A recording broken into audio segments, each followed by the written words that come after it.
Central Minnesota Sports Hub. It's the Morning Sports Desk, presented by Wadena's Pizza Ranch and FunZone Arcade. Available on Apple Podcasts, Spotify, or wherever you get your podcasts, and streaming on YouTube. It is the Morning Sports Desk, powered by Pizza Ranch and FunZone Arcade in Wadena. I'm CJ Baumgartner, Corey Tackman over there. Our guy Zeke in the middle, joining us to talk a little Johanna Olson Memorial Race preview.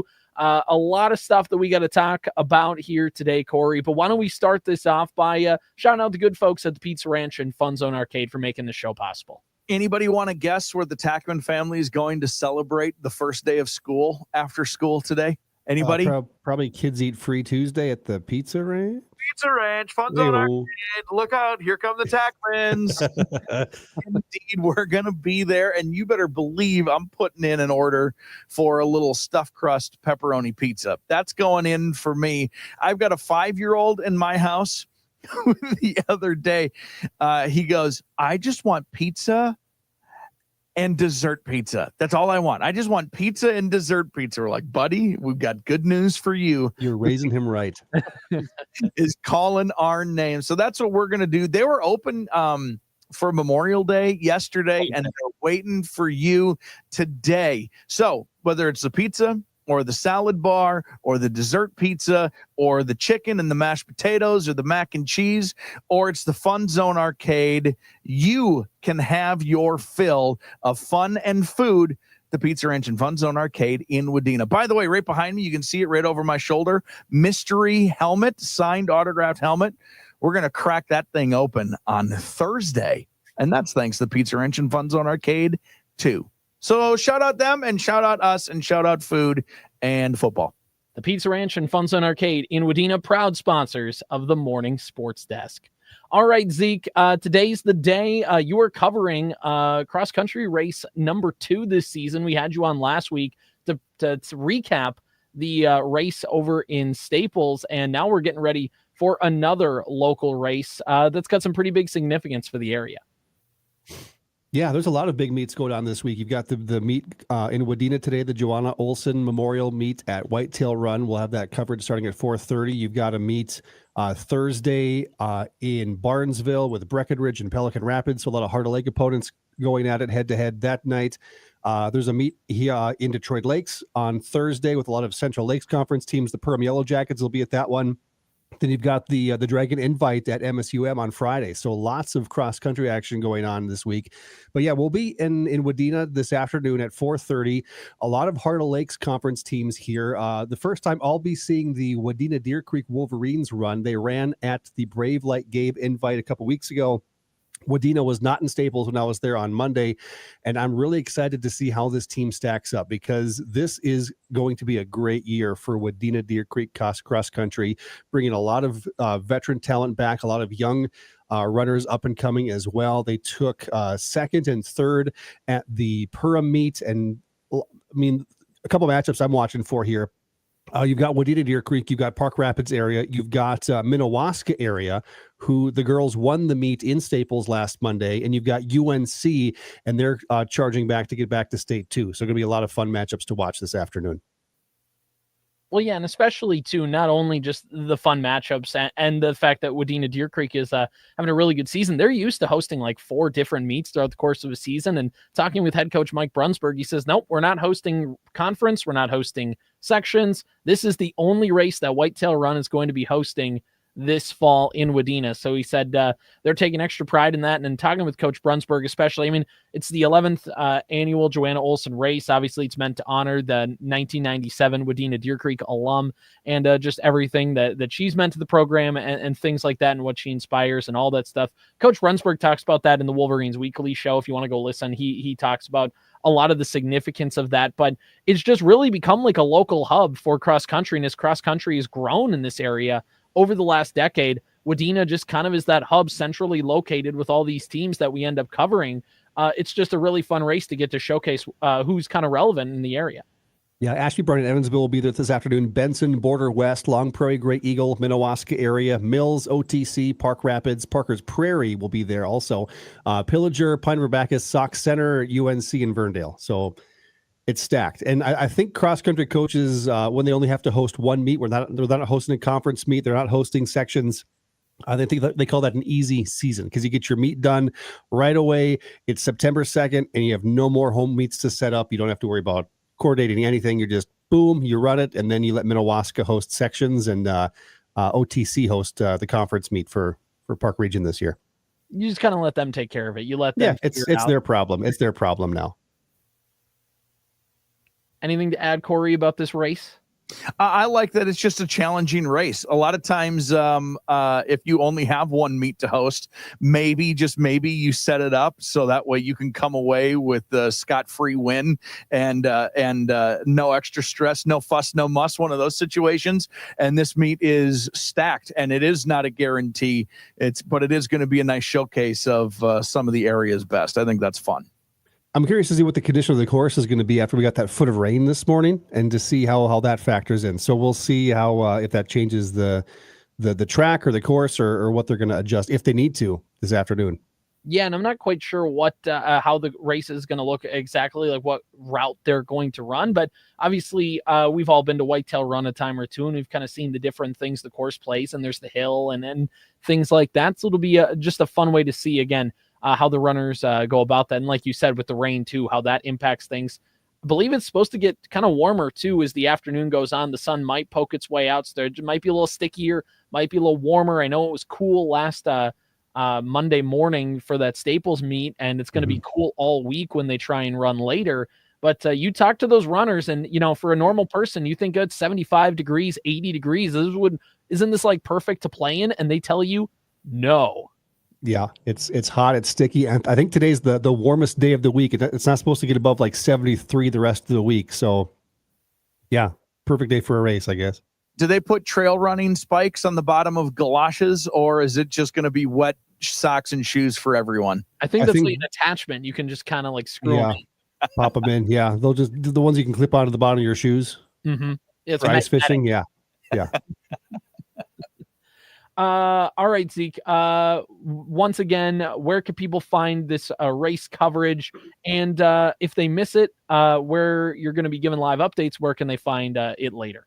Yeah, we'll start our coverage right around 4:15, depending on how things go here on the Superstation K-106. Also, WDenaRadio.com, or follow Sports Cow on Facebook. Moo. Zeke doing a great job with that cross-country coverage so far this season. We'll be giving more updates. Again, the Cow is the place to go for that. Quickly here, while we got you, Zeke, Staples-Motley football looked pretty good last Friday night, huh? Sure did. Took a couple possessions for that offense to really get rolling, and I think I mentioned to Tyler Grunwald on the broadcast that Bo Carlson, through like most of the first quarter, looked like the more effective runner over Colby Tappy. And I said, well, maybe Carlson's giving him a run for his money on the depth chart. And then boom, Tappy rolls off like a 54-yard touchdown run. It's like, oh no, there he is, found him. just waiting for that big run to happen. And yeah, the offense looked really, really good. The defense was put in some tough situations, and I think they forced 3 or 4 turnovers on downs. They forced like 2 or 3 East Grand Forks punts. They had 1 interception in that game, just the 1 turnover for both teams. Actually, Staples-Motley had 1 too. Eli Rutten had a fumble that was recovered deep in East Grand Forks territory. So 1 turnover for each team, but Staples-Motley offense looks really, really good. Any question marks they had about the effectiveness of that offensive and defensive line, with a lot of seniors graduating last year, answered on Monday, and now we'll get another tough test with the Roseau Rams making the long trip down, 6:00 kickoff on Friday. All right, yeah, it was a great game. By the way, Wadena Deer Creek 8-0 win over Long Prairie Gray Eagle. That was a really tight-knit defensive matchup there. So new turf in Long Prairie Gray Eagle looks great, by the way. They're going to use that for not only football, but boys and girls soccer. And also, I was told in the press box, be hosting a few softball games there most likely in the spring. Oh, nice. Which helps out. And the way they have it set up, it looks like you'd almost have kind of home plate beyond one corner of each of the fields. And then you could kind of just put a fence in between. You can have a JV and a varsity game going at once. And then you can kind of take advantage when it's April 3rd and the ground's still frozen. And you can go, hey, as long as we can clear off the snow, we could play a game. So that'll be, that's really cool. It's a cool facility there. They're like redoing the whole track and field in Long Prairie, a Gray Eagle. It's really great. Looks really nice. And they're just kind of finishing up. It's still a little bit of a work in progress, but off to a really great start there. So, all right, Corey, let's preview some volleyball games here today. And you have Wadena Deer Creek volleyball today, a little change of pace. Yeah, Wadena Deer Creek and Dilworth Glendon Felton playing tonight. Wolverines 1-1 to start the year. A 3-0 victory over East Grand Forks, a 3-0 loss to Perham. And DGF in town. Only one conference game has been played, by the way, in the PRC. Henning beating Monaga. So everyone else still waiting for the PRC to start, including Wadena Deer Creek. Looks like their first Park Region Conference game will come on Thursday. DGF is 1-0 on the year. They downed Detroit Lakes last week. So really just early going for them. Obviously, no Heart of Lakes Conference matchups yet, but Park Rapids area on Thursday for the DGF Rebels. These two teams did play a year ago. They actually played twice. And Wadena Deer Creek won both matchups, a 3-1 victory September 3rd, 1 year ago, and then a 2-0 victory in that end-of-season tournament in Moorhead on October 19th. So getting ready to do battle here. Both teams out of Section 8 AA. It's going to be an early test again for both teams to see where they're at. And it's pretty straightforward stuff. When we're this early in the season, there's not much else to say other than just trying to get ready and continue to learn how to play a little varsity volleyball and get back into the flow of the season. 7 o'clock pregame tonight with a scheduled 7:15 start on 105.9 FM, the Superstation K-106, your Superstation K-106 app, and WadenaRadio.com.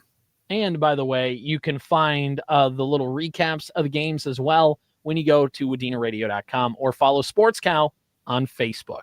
Moo.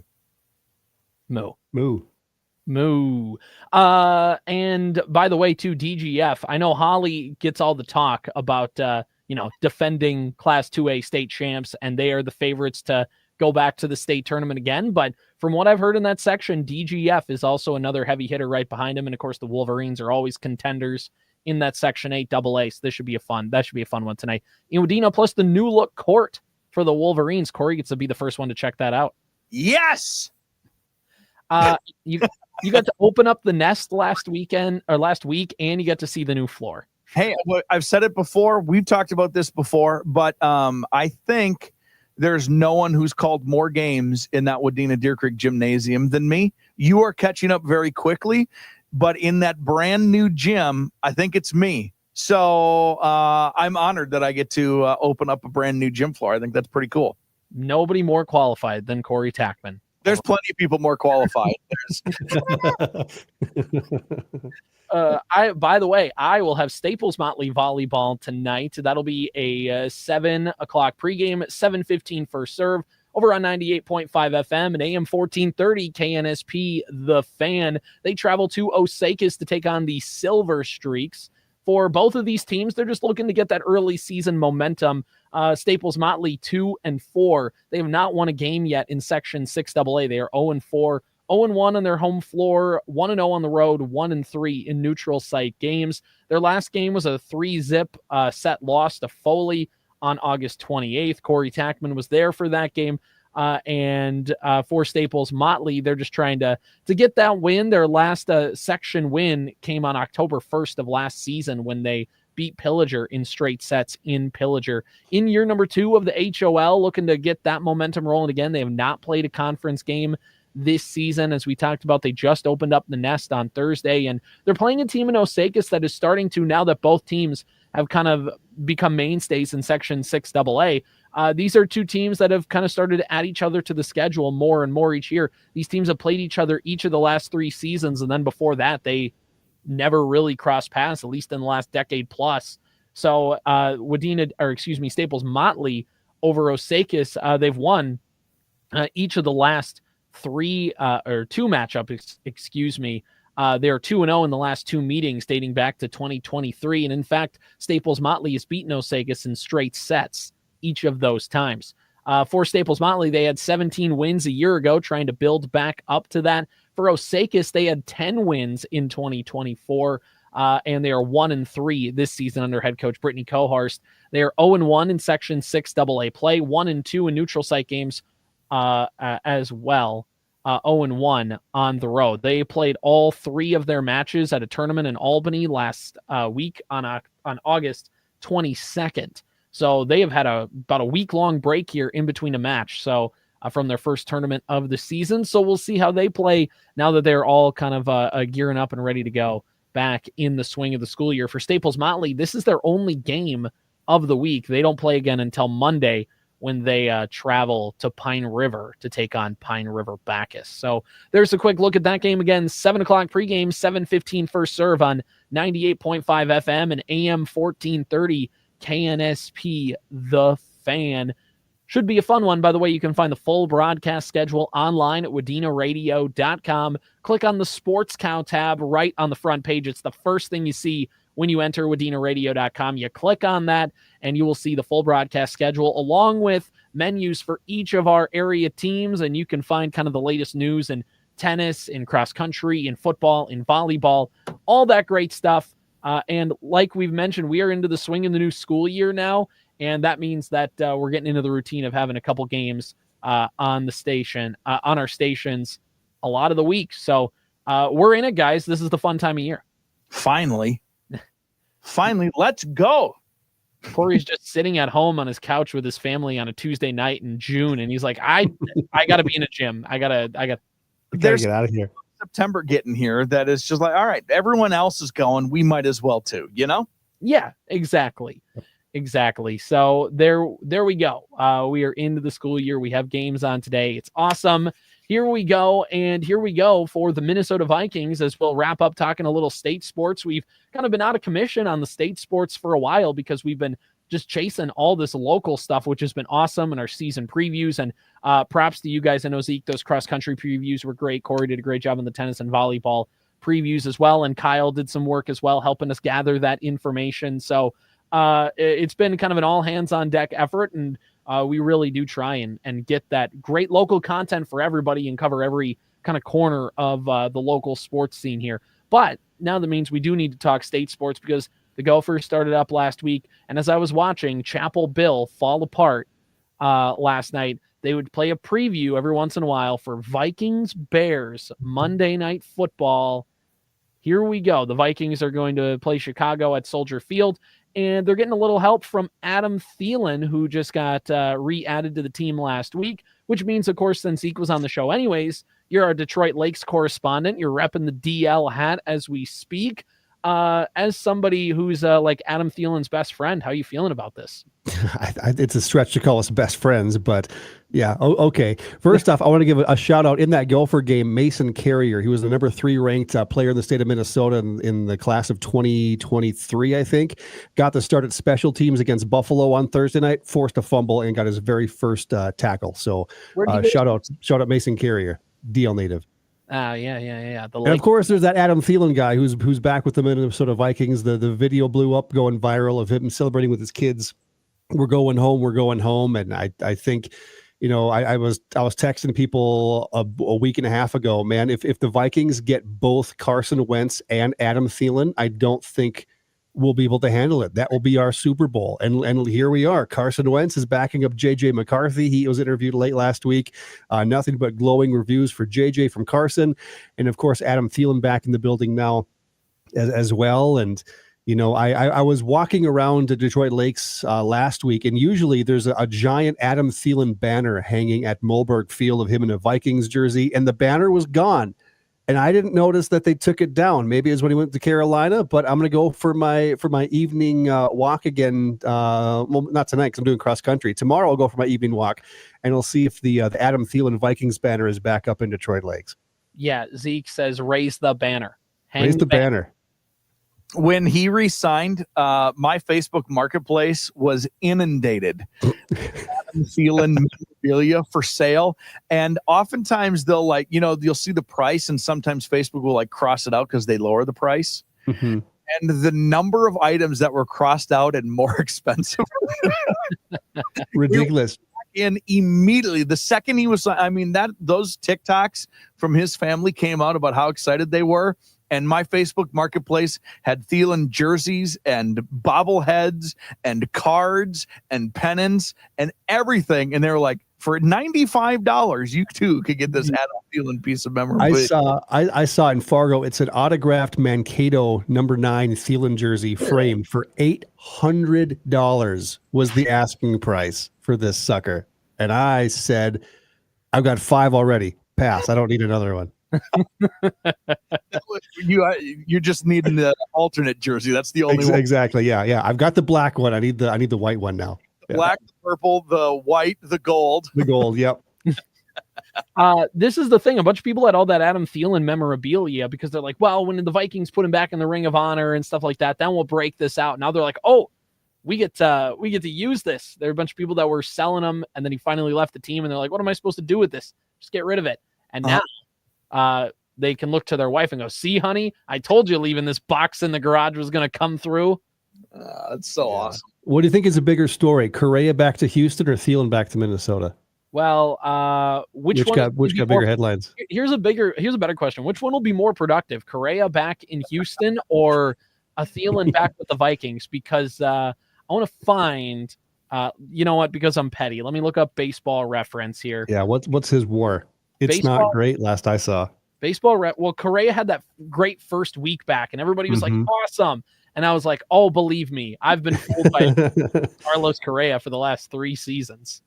Let me see. Good week. Yeah, he's allowed to have 3 good weeks spread out through an entire 162 game season. There still is a great player in there, but he just shows up every couple weeks and then leaves for about a month. You know, he is. That's Miguel Sano. Mm-hmm. I'm not petty.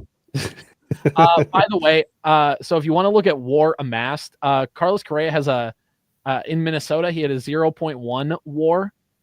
With the Astros, he has a 0.8. In only 28 games with Houston, with the Twins, Correa played in 93. Correa has, again, in 28 games, has 32 hits. With 93 games with the Twins this year, he had 90. Awesome. Awesome. Cool. He has a 291 batting average and has an OPS of 755. Yeah. Don't care.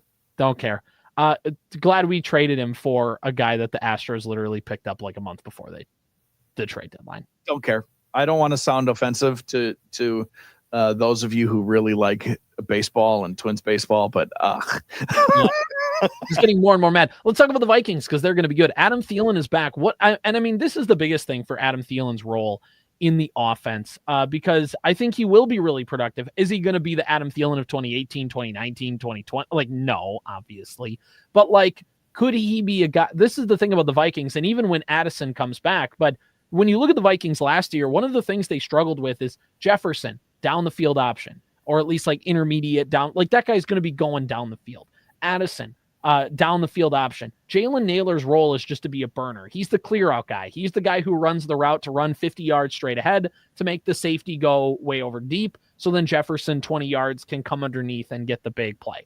Like that is who Jalen Naylor is. The Vikings really haven't had a reliable receiver who can just be a short threat. Can you run a slant? Can you sit in front of the linebacker on a zone? Like, can you do whatever? And I think especially, I mean, the Vikings have Hawkinson, and I think he was supposed to be that guy, but he just was taken all last year recovering from that ACL.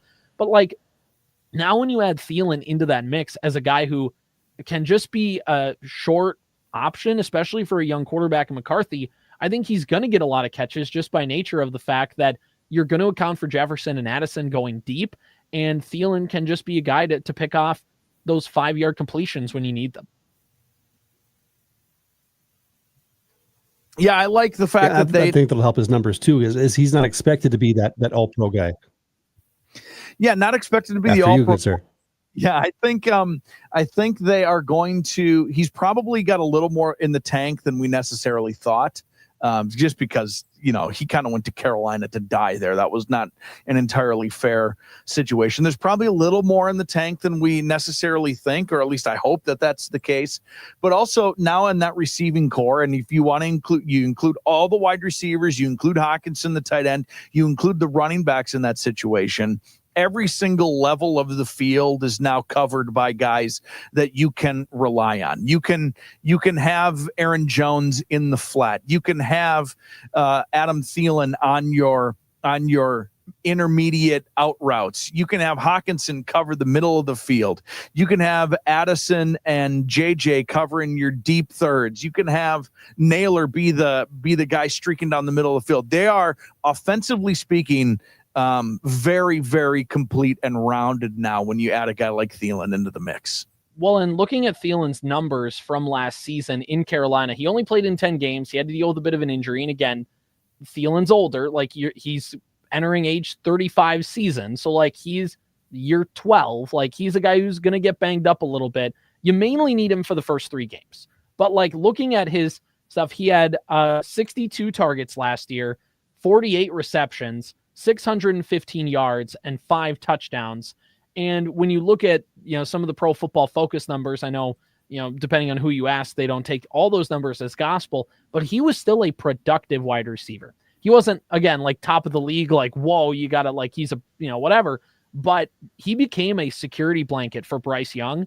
And you could see that in the numbers. Like, Bryce Young started to click, and Adam Thielen, all of a sudden you're like, oh, hey, look, Thielen's starting to make more plays again. Like, the quarterback play over the last couple of years also probably had to say in Thielen's kind of drop in production. But now you get him into an offense with J.J. McCarthy. And the other big thing is he's played, or he at least has thrown a little with J.J. McCarthy each of the last 2 summers, because McCarthy is in Minneapolis. He's in the Twin Cities trying to get ready. And Thielen just lives here in the offseason, was living there here in the offseason when he was in Carolina. So he would throw, J.J. McCarthy would throw to Adam Thielen. And there's like a viral clip a couple months ago of them training somewhere, and KSTP like interviewed Thielen and talking about McCarthy and how, he's a professional and he's doing all this stuff. So that's the other biggest thing too. The Vikings could have got Odell Beckham. They could have got a couple of these other wide receivers. And the 2 big things are, one, Thielen will know his role and be okay with being wide receiver 3 on this team. Whereas a guy, you go get an Odell Beckham, you go get an Amari Cooper, you go get a whoever, maybe they're not quite as receptive to that, a Tyreek Hill, whatever. But the other thing is, too, familiarity with Kevin O'Connell's offense, because it's a complicated one. Like, to be able just to kind of pick things right up in the playbook and just kind of be able to learn it pretty quickly is huge. And the fact that he has already a little bit of experience with McCarthy. Again, this isn't this takes them like on a huge thing up, but this was all of a sudden a hole that kind of crept up on the roster with Addison getting suspended. And now it just feels like they've solidified. There was a potential leak in the boat, and they just plugged it up, and all of a sudden you're like, oh, like, now I feel really good. So props there.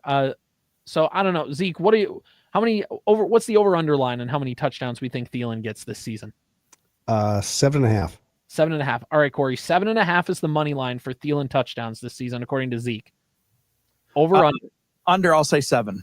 I'll say over, only because Jefferson ends up, like, Thielen is just a red zone target, I feel like. I'll go over, but I'll say he gets 8. That'll be my prediction. Good number. I would take 8 touchdowns for my wide receiver 3 this season. Yes, please. Yes, that's true. Because Jefferson always in the red zone, they just body Jefferson. So everybody always ends up kind of feasting. That's why Jefferson in fantasy isn't always great, because he doesn't score a ton of touchdowns, because mission number 1 for defenses when the Vikings get into the red zone is don't let 18 score. So it'll also be a TJ Hawkinson thing that I'm interested in too. Because he, like, maybe Hawkinson just takes those red zone touchdowns. But, like, Thielen could just be that, like, I'm just going to run this little route and burn this number 3 corner, and I'm in the end zone. So it'll be interesting. This is you mentioned fantasy. This is year 2 of me not doing any fantasy football. How freeing. Oh, gosh, it's awesome. If you are fantasy football, I cannot recommend it enough. What a waste of time. That's like half of the NFL's business model. That's, what? Cool. I hated it. I just, by the time I got to the end of it, it was such an annoying chase. I cannot be more happy. If you are thinking about being done, let me be the example. Quit all your leagues. Is not worth it. Although now it's too late. You've already had your drafts and it's gone. I will say, we were shopping in Fargo on Sunday. It was right around 2:30. I got a text from a buddy. He says, "Hey, Judah's on the clock." I was like, "What are you talking about?" It's like Judah's youth league that we're doing. I was like, "Oh, okay." So I log on quick. He has the first overall pick with 5 seconds left. Oh no! And I'm like, okay. Auto draft. Justin Jefferson, first overall pick. Okay, he'll like that. Yeah. Yeah. And at the very least, he'll get double excited when Jefferson scores. Exactly. Start him young, they say. Oh. The thing about, I like fantasy drafts. Like when you get together and you're hanging out with your buddies and you can kind of mess around for a couple hours and just talk football. Yeah. That's fun. But yeah, like the rest of the year when it's like Thursday night and I'm working a volleyball game and I forgot to set my lineup and I'm starting a guy in a bye week. Awesome. Like, love that. I get that it makes other games interesting that you really wouldn't pay attention to, but you have to pay attention to all of them. And I hate that. I want to watch my favorite football team without anything on the line. Like week 18 is my favorite week of the season because I'm already 3 weeks out of the playoffs and I can just watch the Vikings and not care what Joe Burrow is doing that week. I don't have to care what Travis Hunter is doing. I can cheer for the Vikings and only the Vikings, and it's my favorite. I take it neither of you two are going to be betting a ton. I'm just a betting on baseball guy. You're just betting on those parlays. And the Wolves. Yeah. Yeah. All right. Good stuff, Zeke. Thanks for hopping on today.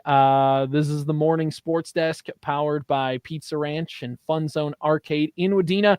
We are out of here. We will see you guys, tomorrow. Powered by Wadena's Pizza Ranch and FunZone Arcade. Follow the Morning Sports Desk on Apple Podcasts, Spotify, or wherever you get your podcasts. And watch every show on YouTube.